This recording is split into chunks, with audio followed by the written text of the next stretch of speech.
My name is Brian Davis. I'm a transportation planner with the Chittenden County Regional Planning Commission. I'm going to be your moderator slash facilitator today, which means I'm going to introduce our featured speaker. After his presentation, we will navigate the questions and answers together. We have 30 minutes, so let's make the most of our time together. So our speaker today is David Blittersdorf. He is president and CEO of All Earth Renewables.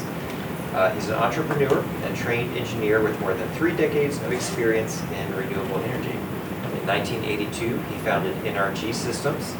He stepped down as CEO in 2004 to pursue and co-found another company, All Earth Renewables.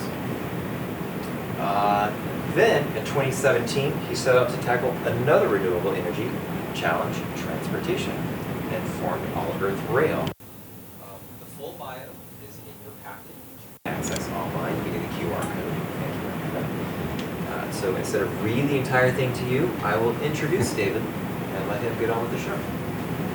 Thank you.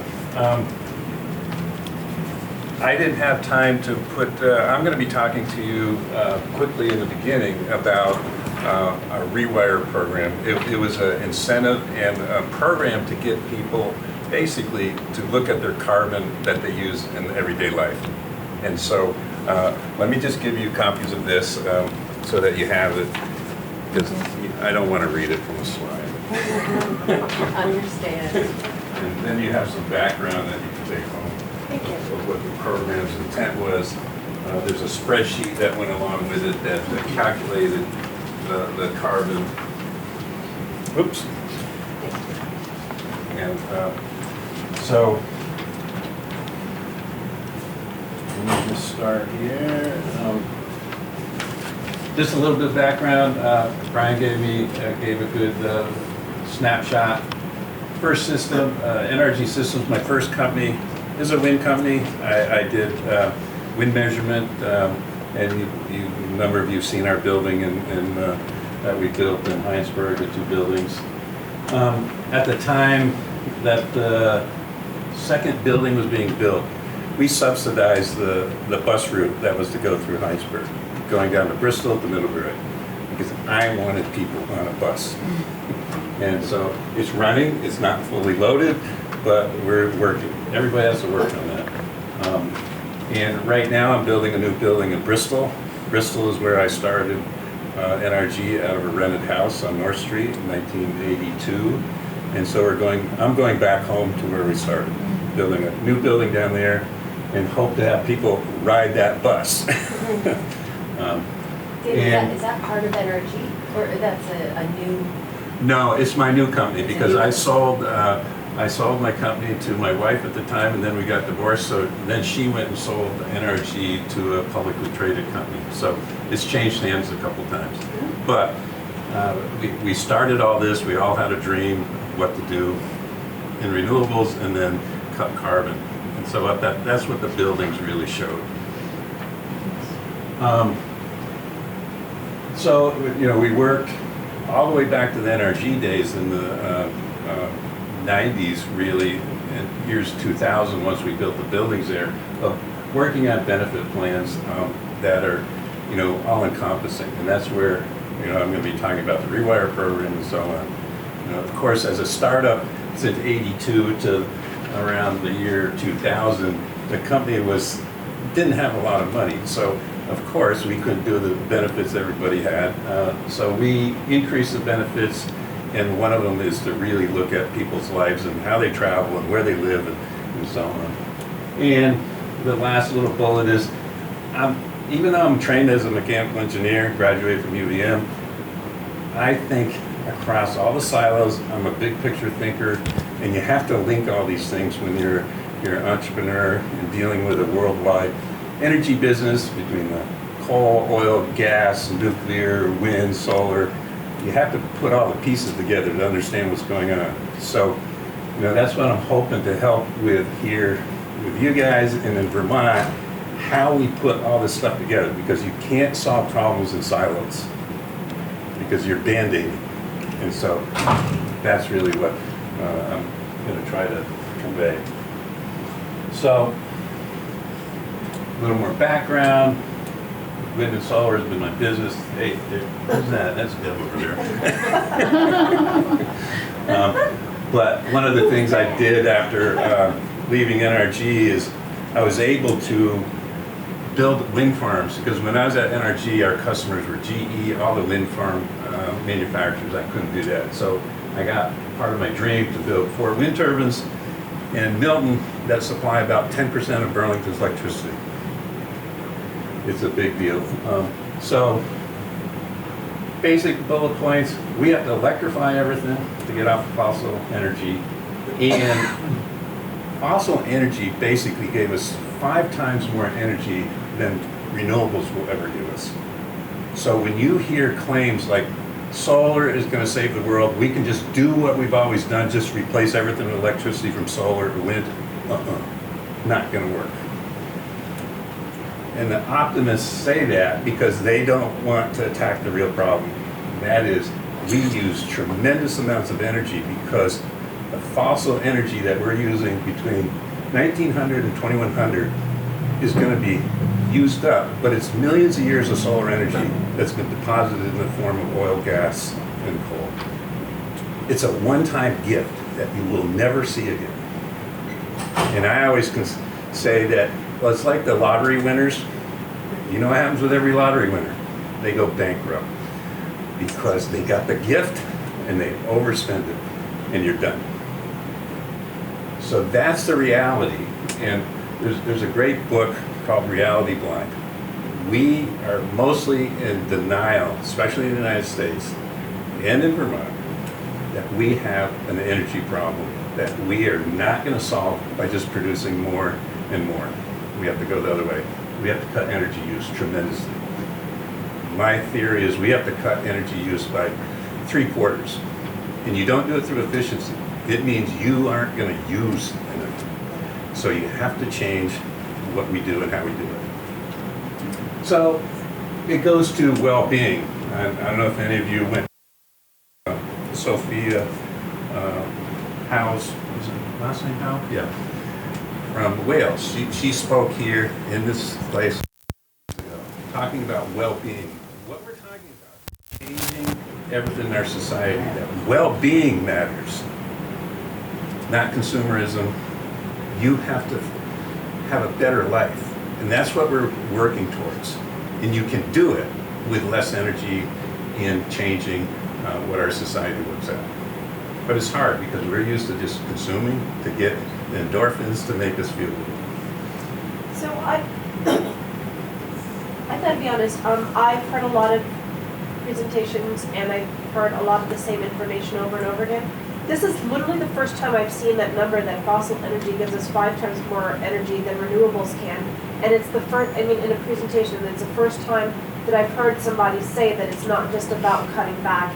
I mean, not that, but switching. That right, that again, like when you talk about the silos, that number helps you understand that you're not just going to switch to solar for one thing, and you're literally going to have to engage in behavioral changes. And so I think that's a very powerful number and statement or whatever, just that most people don't know. Right. And so Yeah, it's I huge. feel so information may be the biggest void or the biggest obstacle that we're all facing, but yeah, And being an engineer, the reason that can't happen is we don't have enough of the minerals and everything else to make all electric cars, all this stuff that we're going to go and try to electrify. We don't have it. When you look at the world, we're in a finite world. Everything has a finite limit. And you're already seeing it. Oh, we may not have enough lithium to build the batteries. We may not have enough cobalt. We don't have enough copper. And all these things are in play. But we want to feel like it can be solved by just substituting. right, and those are, I mean, the e-cars, great, fine, I get the whole thing about electric vehicles, but the batteries are an issue, and nobody talks about the batteries, everybody, and, you know, I mean, like, I don't mean to be that ass who's, like, sidelining the conversation, but, like, there are environmental issues associated with the batteries that are creating those things, and I don't know what the batteries are like for e-bikes, I was gonna ask you about that, but, like, the whole first column It's about actively doing something that's a solution that doesn't require, you know, low-income Africans losing limbs and lives in mines, and they're actually something that we do, that we have these behavioral changes rather than depending on other people to sacrifice. And Yeah, anyway, blah, blah, we're but so that's- fortunate in the United States that we've been able to export almost everything that affects the world's people. And that's gonna change. How many e-bikes to one electric vehicle? Remember what that was? Was it I can't 4,000, remember, but 4,000? the bicycle is the most efficient way to move a person. 4,000 bicycles to one electric vehicle, the same energy. And so when you go and use some lithium batteries for an e-bike, it's a very small battery. You know, Deb and I have biked on our e-bikes all the way around the lake, went 70 miles, and it only took 1/2 of a kilowatt hour. Well, my Tesla, 1/2 of a kilowatt hour gets me a little over a mile. So, Well, apropos of this, so years ago, Burlington went on, did demand side management, and they flipped from a winter peaking to a summer peaking facility by flipping people from electricity to natural gas. Now what the hell do they do? well, yeah, Efficiency Vermont, you know, I get hell because I go after them for the horrible mistakes they've made and like this BED made and the city made. Efficiency Vermont was able to cut electric consumption by switching people to gas, hot water, and oil hot water. I said, what are you guys, at the time, I said, this is the biggest mistake you're gonna make, because they didn't know we have to electrify it. And electrification of everything means consumption goes up, but their mandate was to decrease electric consumption. I said, no, totally wrong. When you look at the biggest picture, it's totally wrong. So now, they're doing incentives so you go back the other way. So what a waste of a decade and a half. Yeah. I have a question for you about conversations you have around climate and the switch, that idea. Like my brothers are in plumbing and heating, Yeah. and they like to tell me why mini splits are a bad idea. Like this idea, right? One of my But I'm like, companies was wait. all earth heat pumps. I Right. put in over 100 mini splits. You know So- what? They're the best thing you can do for heating in Vermont. Right, so they love them. So then Yeah. they love them, but then they're like, when it's polar vortex, right? If we have these extremes, or so how do we, in this climate or in these conditions with heating, and we're getting a little off track as far as transportation, but thinking about transportation and fuel costs Yeah. take up most of our financial needs. So if we're thinking about heating in this climate, what's a strategy that helps people to take that on, if that's the thing stopping them, right? I think the thing is like, how do you address that? Yeah, well, Climate anxiety, let I me guess. start with the biggest picture of what we have to do in Vermont if we're going to electrify our heat and our transportation. And we have to electrify everything because we aren't going to be burning things 50 years from now. So what has to happen is we have to build tremendous amounts of wind in-state, solar in-state. We have some hydro in-state. And the other thing is demand control that you brought up. Demand control is, we consumers love to go to that switch and turn it on. We don't know where it's coming from. We don't care. You know what? From now on, your heat pumps, your hot water heater is all going to be controlled so that we can put wind electricity or solar electricity to your hot water tank and use the storage. All this has to happen, but everybody just keeps thinking about, oh, just supply, supply, supply. No, we have to change how the system works. And GMP has I'm on one of their test programs that I have demand control on my heat pumps. So all of a sudden they say, hey, we got peak, we got to shut your heat pumps. They shut them down for three hours. Who cares? Because they run all the time. When your typical furnace only runs a very short amount of time, but it puts out a hell of a lot of heat. So when you're running a heat pump in your house, you never do setback thermostats. A lot of the people installing this stuff do not understand how you work these things because you can't put this huge pulse coming out of a heat pump. It has to do it over time. And then you level load everything. So I like it because the house is always the right temperature. Cooling. Yeah, and cool. So, yeah, the issue is really to rethink how we're doing all this. Even the utilities, you know, the utilities are coming along, but we're gonna have to see in Vermont a doubling of electric supply and probably cutting our consumption by at least 50%. That's the only way we can do and have a decent life. Another question. So I'm gonna go into the weeds a little because with Working Bridges, we work with employees often who don't have a lot of bandwidth to be thinking about a creative commute home, or they've been on a production line all day to ride a bike for a while. Even an e-bike could feel difficult or out of reach if they have to get their kids, or they don't know where they're staying that night. Like when there are other issues of stability around the folks we're working with, a lot of like Mileage Smart feels out of reach, or these opportunities to get commuters and e-bikes, it still feels out, you know, sort of like this other thing that employees, well, that seems like a good idea, but it's not for me, not right now. And I keep asking, like to the point of, we talk about behavioral economics, right? The idea of like, stop touching your money and try to save, and like, and thinking about income advance loan, right? The idea of like payroll deduction, maximizing the opportunity to touch less of your money so you can reach your money goals.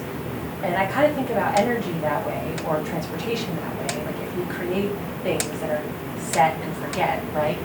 And then it can be a replace, like for folks in the moment, if it can just be done or like flip a switch, and then they don't have to touch it anymore, but it's set, or it's set for them, or there's a process for them to be engaging with a person, or have a relationship with someone where they can connect with this thing that's the alternative, but it's better.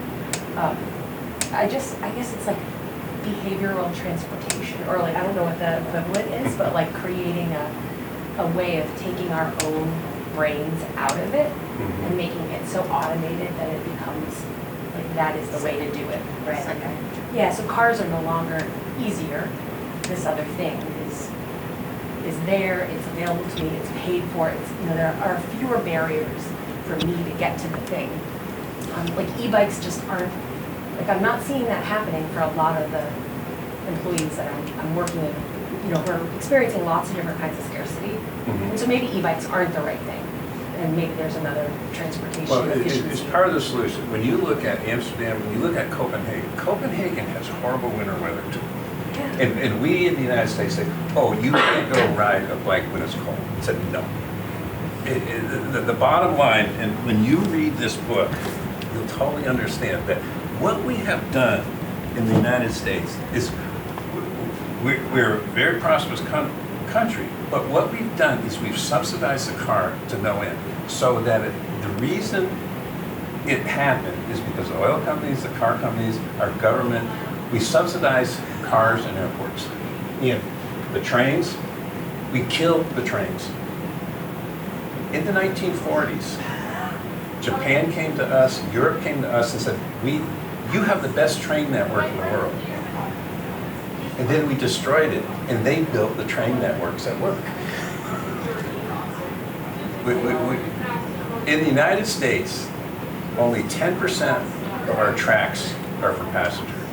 In Europe, 10% is freight, 90% passenger. So in the freight business controls everything in the United States. That's why Amtrak doesn't work for Beans, because they have to stop their trains whenever freight comes through. And that's why they're never on time.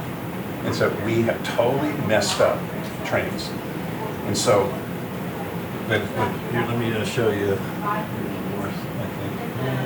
Here's an all-earth vision. I wanted to bring these cars, these self-propelled passenger cars to Vermont to revitalize the train system. And we call it community rail.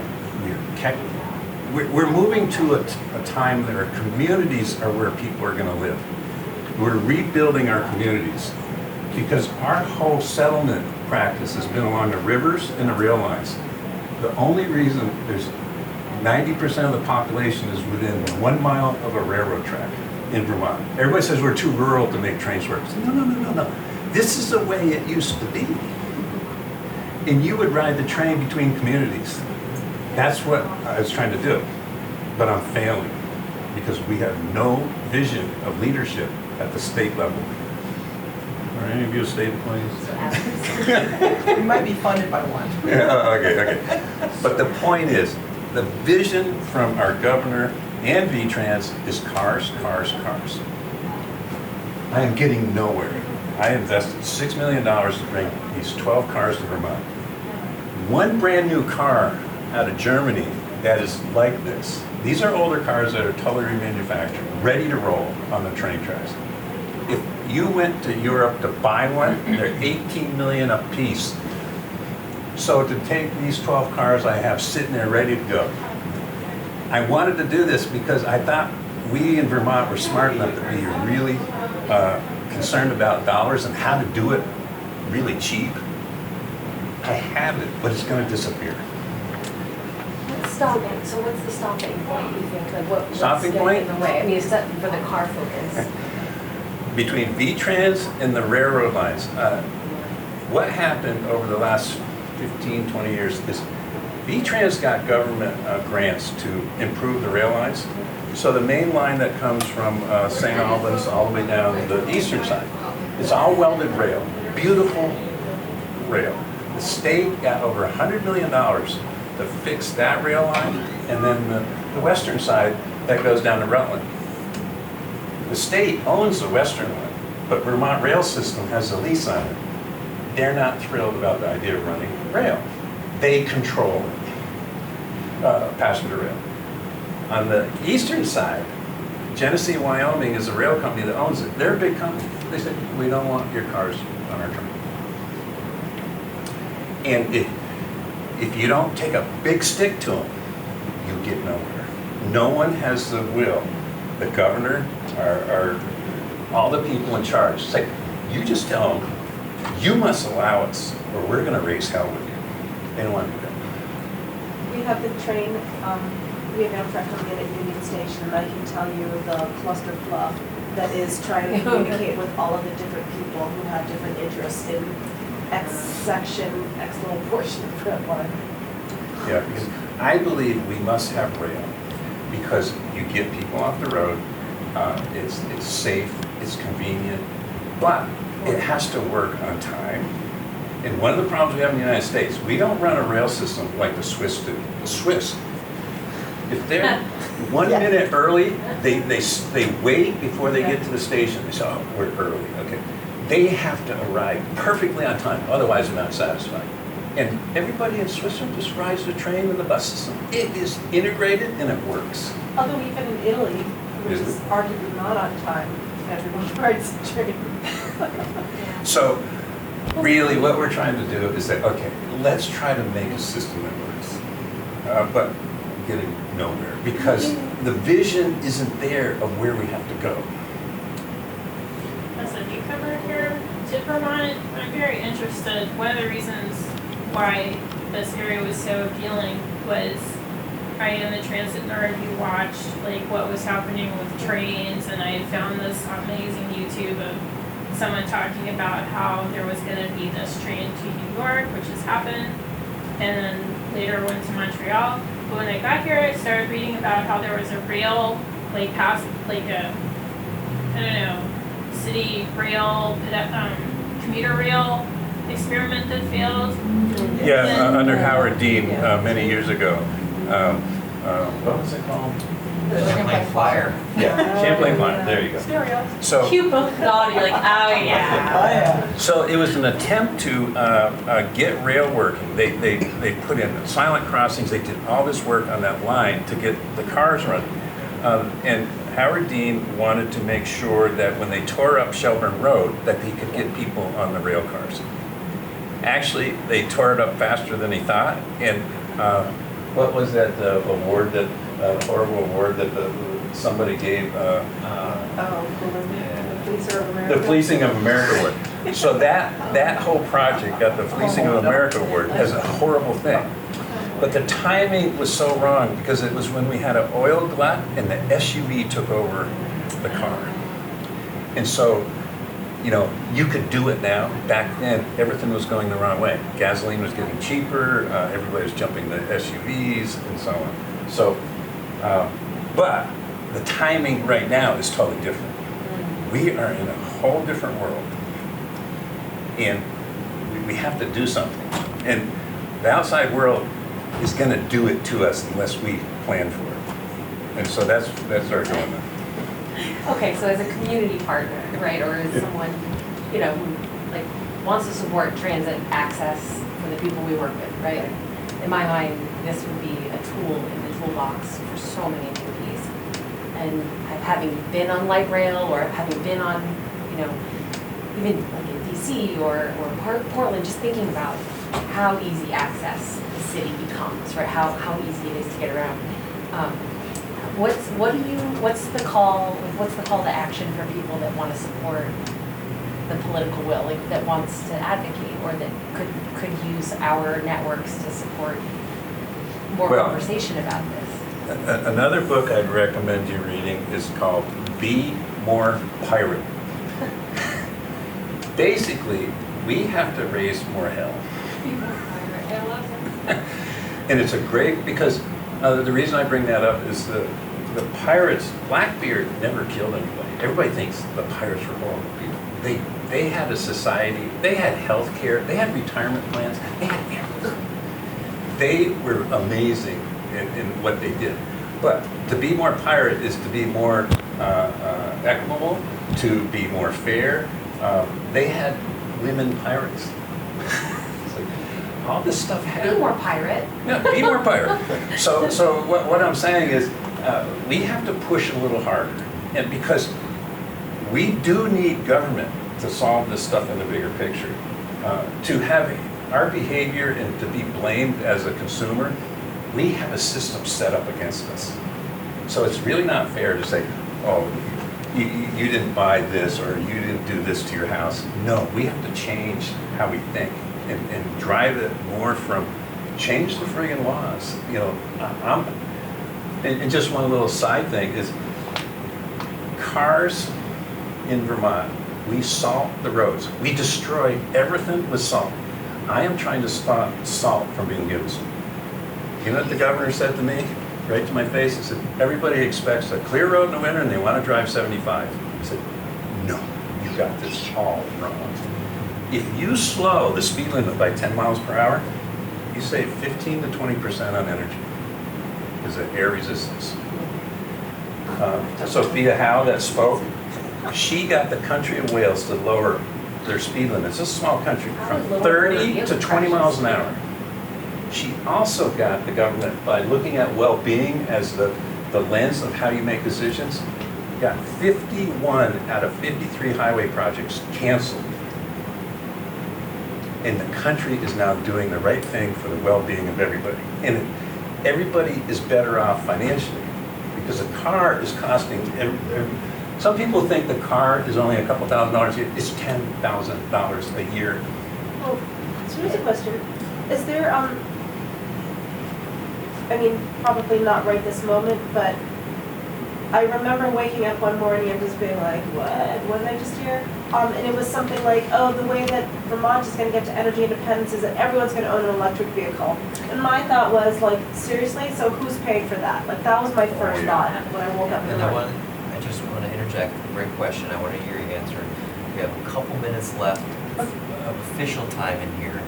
Okay. And I know, I think. When do might they be have to come in here? rewire. Another 15 minutes? Next, yeah, we have like a 15-minute break. Okay. May I just- I'm willing to stay on as long as you guys Yes. want to talk. Okay, so just to finish up quickly, what is the cost, between the cost of the actual electric vehicles, the cost, and considering the lifespan of them, and the electric vehicle infrastructure and everything else associated with that, and I mean, you can also get into wear and tear on the roads, but how does that compare to a number for upgrading the rail line or investing in public transportation? That's my question. Is how Well, do I you- think if you aggregate Is this a- the dream of everybody driving EVs, that cost is going to be many times higher than transit. Transit's much more efficient, a hell of a lot less carbon embedded. More The problem time with back in electric life. cars is embedded carbon.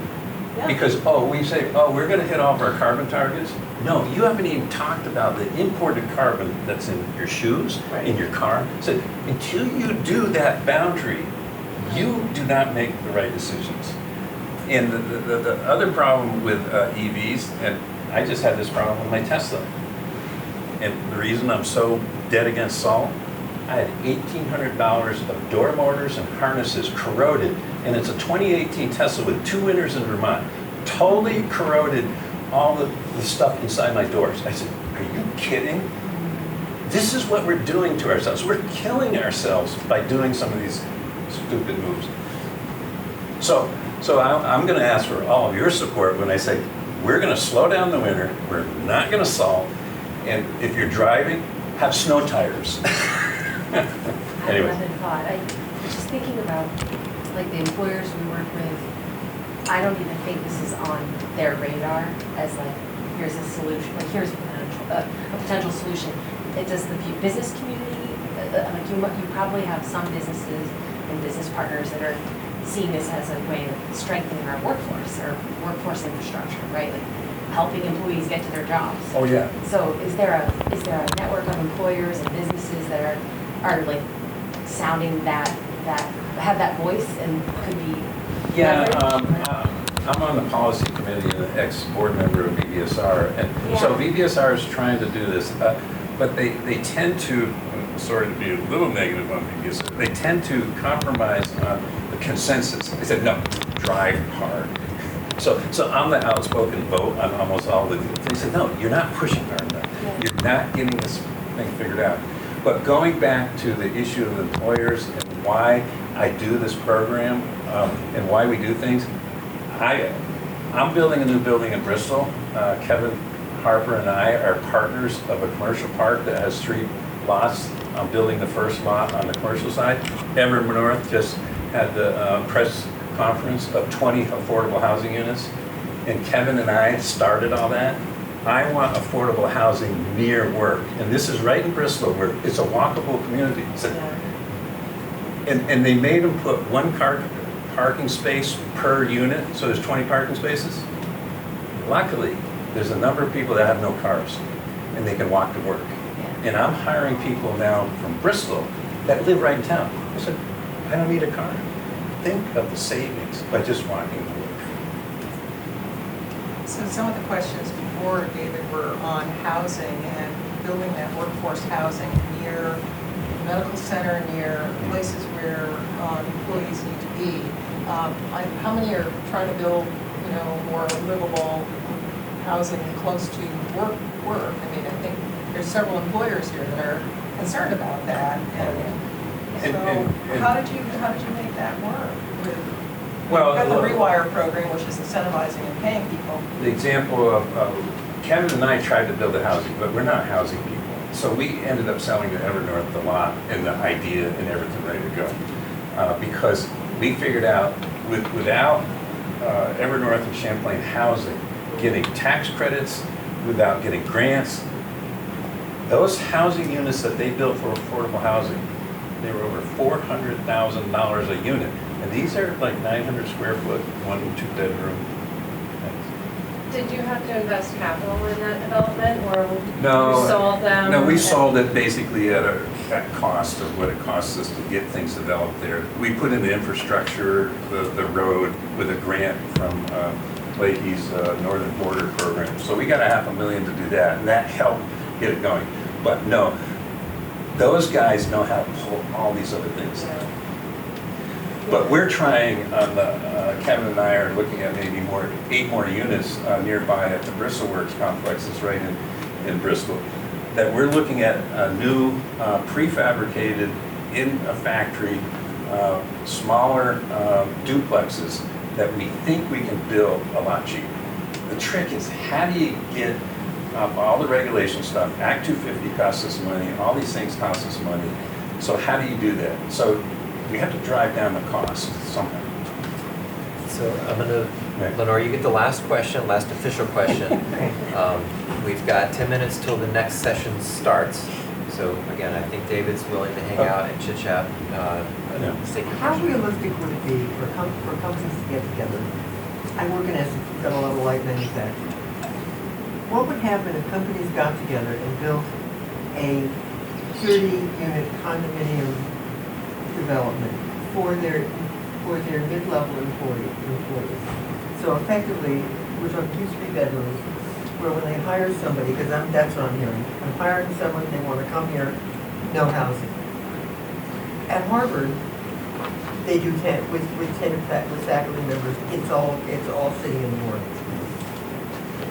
Is it inconceivable to think that maybe you could get businesses together to actually create a condominium development that would be for workforce housing, that their employees would be in for a year to 2 years, depending upon what you're looking at, and then they transition off to their own housing? That's the exact model that we did at the medical center for our employee housing. And I'm wondering about whether private employers would do the same thing, because I think that was brilliant. We have a limit of 2 years, Yeah. Oh, and they can break their lease at any time without penalty. So if they find that house, or if they're finally the successful bidder, they can give us 30 days notice Yeah. without penalty of breaking that 12-month lease. So that it opens up a unit for the next person that's moving in from out of town to fill, and them to figure out what community they want to live in, Yeah. where they want to put their roots down, and then go on from there. a question on that, how did you finance it? Did you internally finance it or get bank? So it's a partnership between a developer and the Oh, health okay. network. Yeah, So good. working You need the with- private, public, you know, We had you're sort of. conversation with the employers, so the employers we work with, and we serve UVM medical staff, but the other sites that we work at are 200 to 300 employees or less. Like these are, they're still working for our region, and They're a big large employer companies, for but Vermont, they're still smallies that aren't gonna be able to invest in Right. their own housing unit or Yeah. negotiate that. So we brought Michael to the table from CHT to see if there was some investment offer, three of the employers would have invested, but it wasn't enough. But Michael's here today, so I want to be like, hi, how are you? And just see what he thinks. But Yeah. because it was a matter of having some initial investment, we didn't have it enough, right? Yeah, because after we made that partnership, Yeah. everybody was like, do you want to build in Colchester? Because Yeah. I've got this great plan ready to go, but we need money, and the Right. financing costs today. And we had Make talked it about completely- flipping something, right? And that wasn't How did you necessarily. rent, so, okay, so you've got the employee in the unit. Their commercial rate? Yes. Right. Yeah. We have a market rate, but UVM Health Network is subsidizing based on income eligibility. So if you're, and we followed basically what South Burlington and the state of Vermont defines as affordable, not really affordable, but Yeah. But it takes Section 8 too, right? So Correct. you can use your voucher if you call it a voucher. So we're subsidizing for people who are income eligible, $300 to $500 a month on rent. Not through any other program other than our benefits department, pretty much. Yeah, I think you're gonna see more businesses getting into this. See, that's exactly where I'm going with Right, this. because this is the way, Vermont Marble, I grew up in Pister next to Proctor, and you would look at where the workers lived. They were company towns. They had That's company right. store, company housing, they all walked to work. And that's where we're going, but in a modern way, in a little different way. People used to say company towns, they were horrible. No, they took care of everybody. Yeah. Pullman was terrible. Huh? Pullman was terrible. Yeah. I think Yeah. if you consider the boundaries needed, you can keep people Yeah. in good housing and have good Right. options. It's just Because thinking what- about working, like, you don't want your employer tied to your housing so much that you lose your job and your housing, you're homeless. And we've right? had that experience within 30 days of opening the building. Um, It is complex. You lose It your is, job, you it lose is. your You need some housing. supports, you need to That- think about like, yeah. how do you do them, But how do you this shape that lease? this idea that employees are gonna drive 30 or 50 miles to work, it's just bizarre. So, no, you gotta be so much closer, and that's the only way we're gonna make this all work.